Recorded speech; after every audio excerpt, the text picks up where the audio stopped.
Hello hi नमस्कार मु प्रियंका आपण मानको स्वागत करुच्ची मोर यूट्यूब चैनल को मु पुणी आ गोटे नुआ रेसिपी वीडियो नहीं कि आपण मानको पाखु पळाय आसी कलरा आलू बेसर केमिति बना जाए तार प्रणाली।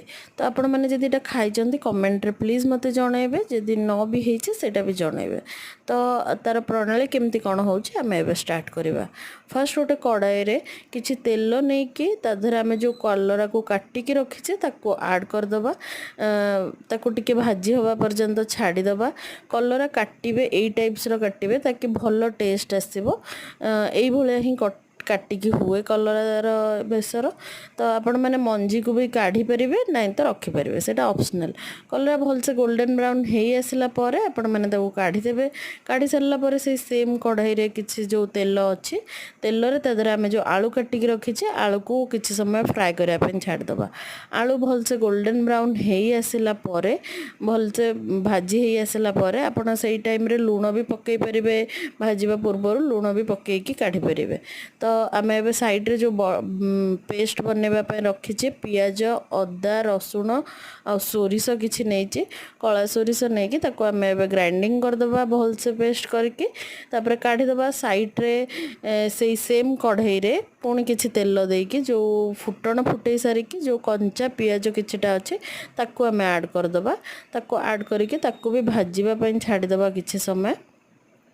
कटा पियाज भाजी हो आसला गोल्डन ब्राउन हो आसला जो पेस्टा बनई कि आम रखी थे सोरिषर सेटा को ऐड करदबा। से पेस्ट को यही पेस्ट मु तो सबकि प्रायतः वीडियो आणुची सोरिष बटार। मु अलरेडी आपण मानक जणैछि सोरिष बटा को बेसी समय माने कसिला भलिया करिया कथा नहीं, अल्प समय रे ही सब मसला ऐड करदबा कथा नहीं तो सोरिष मसलाटा टिके पिता हो जाए। तो सोरिष मसला टिके भाजी हो आसला जो काटिकी रखी टमाटो आ जो मसला जो सब थिला नॉर्मल स्पाइसेस जमते लंका गुंड हलदी गुंड लुण धनिया पाउडर जीरा पाउडर यही सब स्पाइसेस ही ऐड करेंगे। बेसी किसी स्पाइसेस दबा किसी दरकार भी नहीं।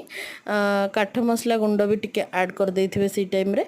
देन मसला भलसे टिके हे आसला परे तेल ऊपर को आसला परे आमे जो भाजी के रखी थिले कलरा आलू को ताको ऐड कर दबा। टिके पानी देकी ताको छाड़ी दबा ताकि कलरा और आलू भितर मसला टिके जीवो। जदि आलू सिझी भी नथिबो एई टाइम रे सिझी जीवो पानी देले।